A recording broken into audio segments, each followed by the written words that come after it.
Hello and welcome to Bud's RPG Review, where I give my thoughts on role-playing games, card games and board games. Today's review is The Song of the Sun Queens for D&D 5th edition by Arcdream Publishing.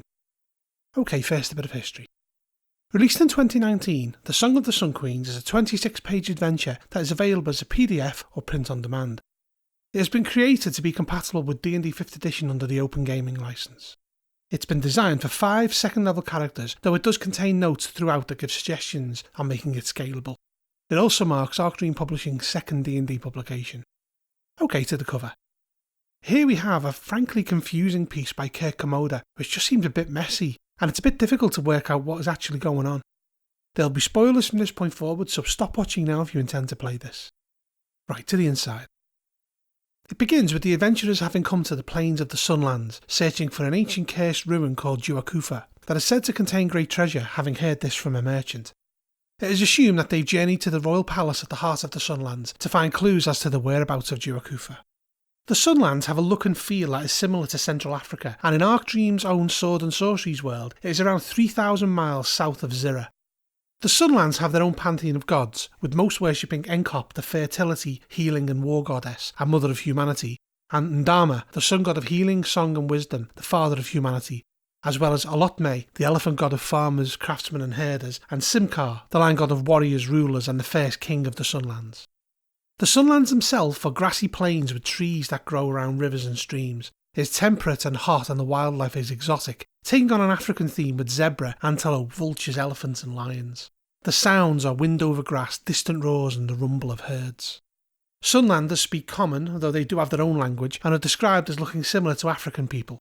They wear elaborate, colourful robes decorated with elephants and lions, and royal warriors wear chainmail threaded with gold, wielding spears and sickle-like swords called shotel. It elaborates more on the pantheon of gods here, explaining that the name for the Sunlands in their own tongue is Undami, the land of the sun. The royal fortress of Juafalma, or Home of the Sun, is covered in elephant and lion motifs, and the kingdom is a matriarchal one led by 2 sister queens, the older sister Zetero and bold sister Guluso. They both have harems of multiple husbands who fight for them, as well as many children, some of whom are clearly born to fathers not from the Sunlands. The scenario advises that the adventurers are welcomed by the queens as honoured guests and are promptly invited to an ostrich hunt. Should the adventurers impress them, they will tell them where Juakufa is, and maybe even provide a guide. We then move on to the first set piece of the scenario, the ostrich hunt. The hunt begins with the Sunlanders, who are riding a large breed of zebra that the adventurers can ride should they wish, driving the ostriches towards the common folk and the queen's children, who attempt to catch them with nets, and it is a skill challenge to catch as many as they can. The hunt is disrupted when the ostriches are attacked by Gombanyara, a type of horse-sized, feathered velociraptors with vicious talons. The adventurers will hear the word Mashujafisi mentioned, but not explained. One of Queen Zetero's young sons, Olamila, is amongst the net carriers that are attacked by the Gombanyara, and should the adventurers save him from certain death, this will be rewarded later. A few people have been killed in the attack, and the Sunlanders have a ceremony to bury their dead amid the singing of prayers and dancing. Translators tell the adventurers that the prayers beg the gods to allow the spirits to join their ancestors among the elephant tribes. If Queen Zetero's son died during the hunt, different prayers are held asking for him to be reincarnated as a lion, like all of the previous descendants. A celebratory feast will be held with Sunland's delicacies, and if the adventurers took risks to protect people and or save Olima, they're treated with marked respect. Any adventurer that drove an ostrich to be captured is gifted with a colourful, jewelled necklace, a beaded vest or a dyed robe. They can pick up a lot about the Sunlander culture at this feast. They can also learn that those born into the ruling family are called Simkara, or lions, and said to be descended from Simkar, and that the common folk are believed to reincarnate as elephants. However, the curse over Juakufa has left their spirits in limbo for generations, and it is a great sadness to the Sunlanders. They can also find out that they once knew a song that would allow the dead to join their ancestors among the elephants, but it has been lost. These spirits in limbo are known as Kungu, or moonlight spirits. They also discover that Juakufa means the dying sun, and that once, long ago, it was Juacha, the living sun, and the capital of the Sunlands, where Ankai, the sun god, once lived. An evil sorcerer priest called Jugoruthus ruined the lands and drove the people out. He is long dead, but his curse remains. The lands around Juakufa are barren and poisonous and populated by Mashujafisi, or Hyena Giants. The ruins are, of course, abandoned. Some of the elderly Sunlanders argue about the meaning of an old song about Juakufa. May the tears of Ankai cleanse the evil of Jugothurus. Allegorically, the tears of Ankai can mean either silver or rain. The Mashujafisi are tall, cruel creatures that prey on the borders who have pets called Fisi Hujar, which means giant hyena. There are also a race of blessed dogs known as the Nothias or Sihapara. The Sihapara and Sunlanders have historically helped each other. At some undefined point, Queen Goloso wants to bed one of the adventurers. Each one of them should make a charisma saving throw, and the one who delivered the death blow to the Gombanyara rolling with advantage, as well as the one who caught the most ostriches. This is considered a great honour, and refusing the Queen her request offends her and her husbands unless they are very diplomatic. Additionally, during a particularly intimate moment, the Queen's eyes and voice take on that of a lion, and she leaves painful scratches with her claws, which they will have to endure with courage, being scorned if they run away. The Queen is descended from a kind of were-lion, with this lycanthropy being hereditary but not contagious. The following day, the Queen will recommend Lumumba as a guide and translator, who will charge for his services, though those that fled Queen Goloso's bed will be refused a guide, though an amused Queen Zetero will allow her favourite guide, Nyonga, to accompany them at the price of a nice gift. We then move on to the journey to Juakufa. They need to follow a long, overgrown trade path called the River Road, with the journey being uneventful other than passing through a few friendly villages where they can rest should they desire to. The first village is called Kijani, where they can find out that Juakufa sits on a rocky hill in the heart of the bleak land. Ghosts lurk in the ruins, unable to reincarnate as elephants, and a terrible devil in the ruins catches transgressors and turns them into enslaved ghosts, though the villagers are more concerned about the lack of rain. The second village, Wimbo, has the adventurers being asked to leave their valuables there for safekeeping, as otherwise they will lie in the dust of Juakufa along with their corpses. They also sing harmonious songs about their ancestors. These villagers warn them of the Hyena Giants and Giant Hyena, saying that they have always worked together and that they rule a bleak land. The third village is Wasi, and they will inform the adventurers that the Hyena Giants stole some cattle a few days ago. They can learn that the Hyena Giants have always followed the Nothias and stolen from their hunts, claiming that the Nothias are found less and less since the curse. They're also encouraged to buy extra water skins as well as a donkey or zebra to carry them, as everything in the bleak land is poisonous. After they leave Wasi, they get caught in a storm that arrives in a shock and may even sweep away their belongings. Around noon the next day they can hear the howl of a distressed dog, as well as a strange barking laugh and high-pitched shouts. The guide becomes alarmed and advises avoiding it, claiming it is Hyena Giants. Should the adventurers inevitably investigate, they discover that the Hyena Giants are gnolls. They have a giant hyena with them, and all their gear looks like it was stolen from Sunlanders. They're gathered around a small cave. As they watch, a gnoll fires an arrow into the cave, and a wild mottled dog darts out and then vanishes, appearing in the shallows on the other side of the river, revealing what the Nothias are, blink dogs.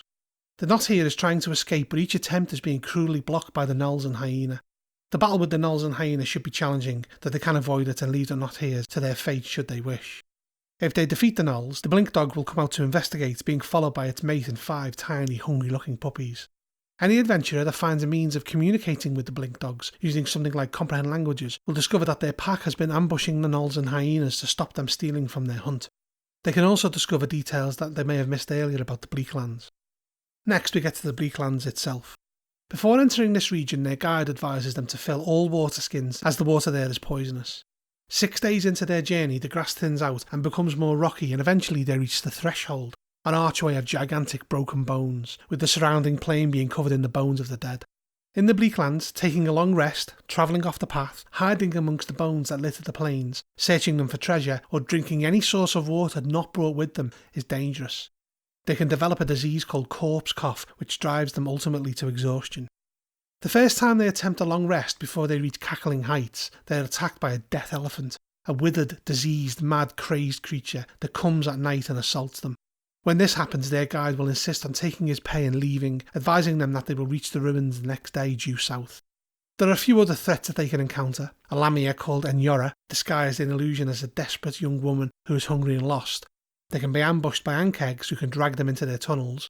A pair of minotaur skeletons can sense them and will attack, and a band of exiles from the Sunlands will attempt to ambush them and take their valuables, food and water. On the 7th day of the journey, they will come to a rocky hill with a fortress at the summit, Cackling Heights. The journey to the summit can be eventful, with them being ambushed by giant hyena and gnolls along the way, and if they save one of the blink dogs, a pack of them will appear and assist the adventurers should things get a bit desperate. Resting is dangerous here, with gnolls ambushing them during the night, and eventually they should reach Juakufa. It was clearly once a grand Sunlands palace that is now crumbling to decay. The Kungu, or moon ghost, are actually will-o'-the-wisps that inhabit the ruins, and though most do not think one of them was a villainous traitor in life who will attack them when appropriate. An Oiriru, a kind of devil similar to a bearded devil, is bound to the ruins to guard it, though it sleeps most of the time. The adventurers can hear the devil's voice echoing in their heads, talking in an old common tongue from time to time. This is done to frighten them. It then moves on to entering the ruins, where they will hear the devil's voice in their head demanding to know why it has been awakened, and as they explore they will see mirages of treasure in various places, with the will-o'-the-wisp casting various spells to hinder and confuse them. Eventually, they should reach the inner chambers, where the devil waits for them on a rune-covered throne, first calling them fools and then attacking them with the will-o'-the-wisp helping. Should they defeat the devil, they will find tapestry scrolls in the walls which are actually spells that a wizard can learn. If the devil wins, they will wake up hours later, their bodies set in arcane poses. The devil is drawing symbols and circles around them in blood to hold them in place, which will take an hour and only take effect at the next sunrise, at which point their souls will join the other lost souls trapped here. There are many treasures for the adventurers to find in the ruins, though more useful things will happen should the adventurers shatter the runic seals on the throne. These are the seals of Jugaruthus, and breaking them will destroy the throne and break the curse. Over time, the land will heal, and the Sunlanders can claim back the Bleak Land if they join together. The will-o'-the-wisp will appear and change into spirits of the long-dead Sunlanders, who will sing the forgotten song that calls on the people and their rulers to reignite old traditions and return to Juakufa. This will allow the souls of the deceased to be reborn as elephants. Any bard or person who understands the Sunlander language will be able to remember this song after hearing it for 10 minutes. Should the guide or the adventurers take the song back to the Sun Queens, it will inspire them to set aside their rivalry and lead to a new prosperous age of unity among their people. After this we have stats for the Bombanya, the Not-Hears, the Death Elephant, the Giant Hyena and Hyena Giants, and a few Sunlanders. It also stats out the Oiriru and the Kungu. Finally, we have a bit of bonus material where it states that you can download some pre-generated characters, and also makes the point that you can get the PDF for free if you scan or photograph your receipts for the scenario and mail it to Arc Dream. A nice touch. The Song of the Sun Queens was not quite what I expected in the nicest possible way. The African-esque setting is interesting and actually feels exotic and different when compared to your standard fantasy fare. The use of local names for the residents of the Sunlands succeeds in making simple things like gnolls and blink dogs seem unusual and unfamiliar, and the renaming of them is quite clever. I didn't realise that the Hyena Giants were gnolls until it was explained, and the Not-Hears kind of described blink dogs to a T. The journey through the Sunlands to the Bleak Land is well paced and eventful enough to give the players the flavour of the people and the things that live there without bludgeoning you with cultural details that you could easily forget. Also, the attack by the Death Elephant is creepy and evocative, and understanding how sacred elephants are to the Sunlanders definitely drives home the feeling of the corruption that is prevalent here. I do feel that the climax was slightly underwhelming when compared to the rest of the journey, and the Bearded Devil may be a bit too tough of a fight when you realise that the players are only second level and may not have had a long rest in a while, could also be diseased, and also not fully understanding what was actually going on in Juakufa due to the language barrier, depending on how they've dealt with earlier matters. However, I do understand that the pacing needs to not wipe out the players before they reach the finale. It was also heartening that the release of the curse has a region-changing effect, one that the adventurers could see the fruits of if they visited at some point in the future. Whereas the Sea Demon's Gold had at times almost a Lovecraftian feel to it, the Song of the Sun Queens with its zebra riders, sacred animals and corrupted lands feels, at times, dare I say it, a little RuneQuest in flavour, which is no bad thing. Other than the cover, the art is good throughout and very evocative of the setting, and price-wise it's $4.99 for the PDF or $14.99 for the book in print with a free PDF, which is about right. The Song of the Sun Queens is a pretty decent scenario with a setting and culture that your players should find interesting and different, and the Sunlands is a place I'd definitely like to visit again at some point in the future. I give it an 8 out of 10. If you enjoyed this review, please make sure to hit the thumbs up, subscribe to my channel and check out my other videos. Also, if you're interested in buying this product, I've put some links below. Lastly, if you like what I produce here, then maybe think about supporting me on Patreon. Bud out.